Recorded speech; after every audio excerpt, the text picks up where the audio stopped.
नमस्कार, यूएमएस की खास मुलाकात में आपका स्वागत है। मैं हूं वैष्णवी। आज हम आपको जिस शख्सियत से मिलवाएंगे उन्हें किसी भी परिचय की जरूरत नहीं है।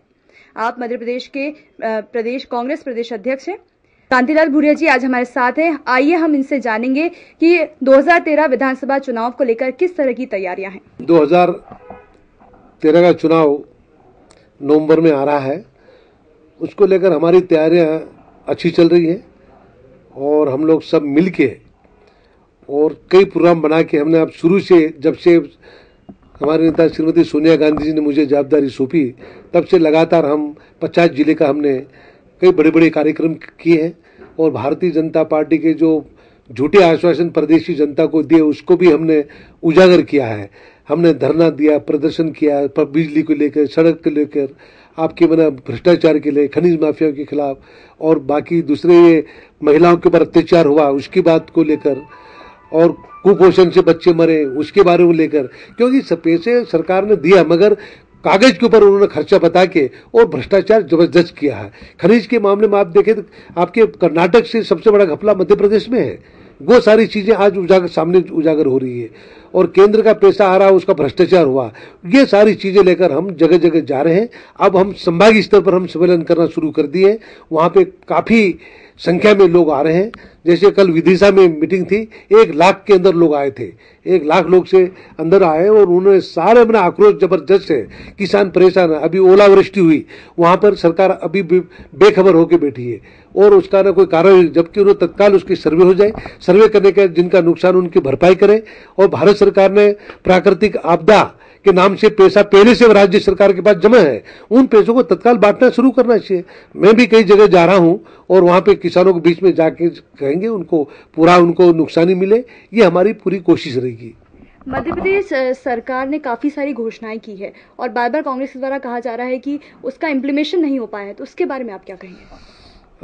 आप सही कह रहे हैं कि उसमें मध्य प्रदेश सरकार घोषणा में बहुत माहिर है।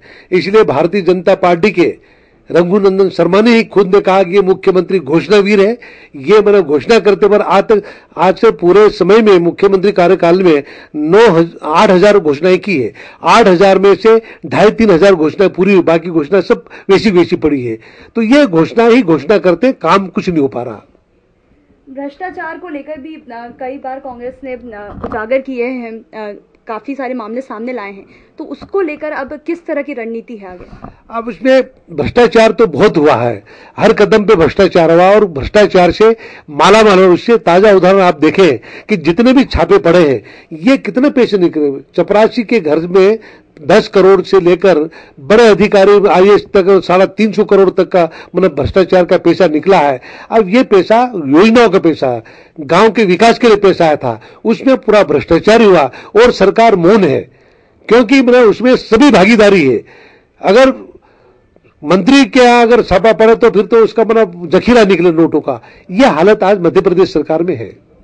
मध्य प्रदेश सरकार में अगर कानून व्यवस्था की बात करें तो काफी महिलाओं पे अत्याचार बढ़ रहे हैं, तो उसको लेकर कांग्रेस विधानसभा में अब किस तरह मुद्दे उठाएगी? बिल्कुल, कांग्रेस में विपक्ष के नेता अजय सिंह जी मामला उठाएंगे और कानून नाम की कोई चीज नहीं, जंगल राज चल रहा मध्य प्रदेश में, गरीब आदमी की सुनी नहीं जा रही है और अपराधी माफिया वो सक्रिय है, उसका नेतृत्व सरकार कर रही है। आप देखिए वहां पर भोपाल में, जैसे दिल्ली में बस में जो घटना घटी थी, पूरा देश में आक्रोश था और मध्य प्रदेश में बीजेपी के लोग, कार्यकर्ता और सरकार के खुद ही सड़कों के ऊपर सारे नोटंकी नाटक कर रहे थे। आज भोपाल में पिछले समय एक 8 साल की बच्ची के साथ बलात्कार हुआ, गृह मंत्री के घर के पीछे, और बच्चे के 8 टुकड़े किए, टुकड़े कुत्ते ले लेके तो घूम रहे, तब पता लगा। तो ऐसी ये सरकार तो कानून नाम की कोई चीज नहीं रही। आम रोज पर डे आप देखें कि 8-9 महिलाओं के साथ बलात्कार हो रहा है, आज छेड़छाड़ हो रहा है। आम आदमी अच्छे घर की बहू बेटी बाहर जाने में 10 बार सोच रही है, हम जाए तो वह क्या हो जाए कोई भरोसा नहीं।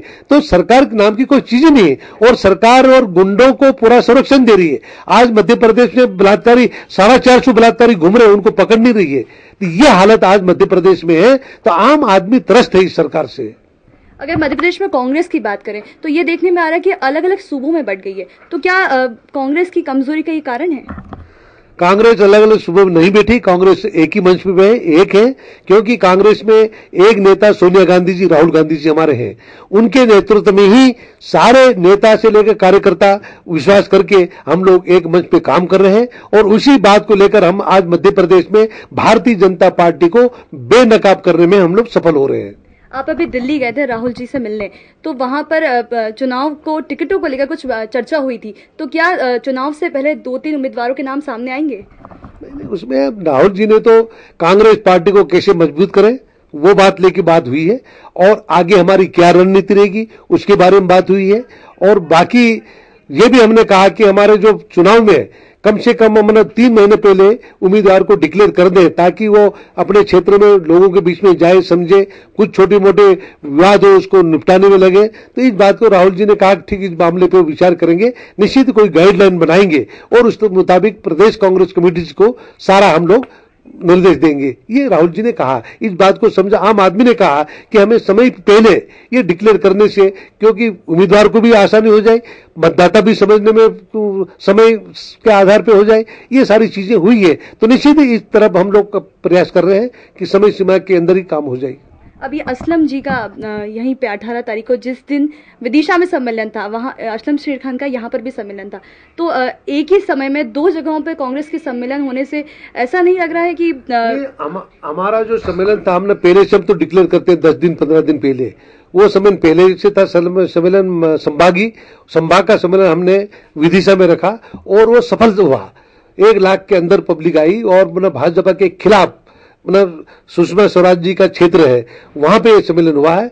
और जहां तक असलम शेर जी की बात है, उन्होंने अपने यार दोस्तों को उन्होंने पहले से कुछ खाने के लिए बुलाया था। मुझे बात मेरी हुई, क्योंकि पहले से मैंने कह रखा हूं, मैंने उनसे बात हुई, पहले हम वहां पे विदिशा कर ले, फिर बाद में आ जाना। तो पहले से उनको बुला रखा, मैं यही रहूंगा। तो ये करके कांग्रेस के मजबूती के लिए विचार करने के लिए उन्होंने कुछ साथियों को बुला के बैठे थे। तो ऐसा कोई अलग अलग सम्मेलन की बात, सम्मेलन तो वहां विदिशा में हुआ। ये तो एक उनकी कार्यकर्ताओं, उनके साथियों के साथ बैठने की बात थी, और मुझसे पूछा उन्होंने कि साहब ये कर लेता। मैंने ठीक है, उसमें कोई दिक्कत नहीं।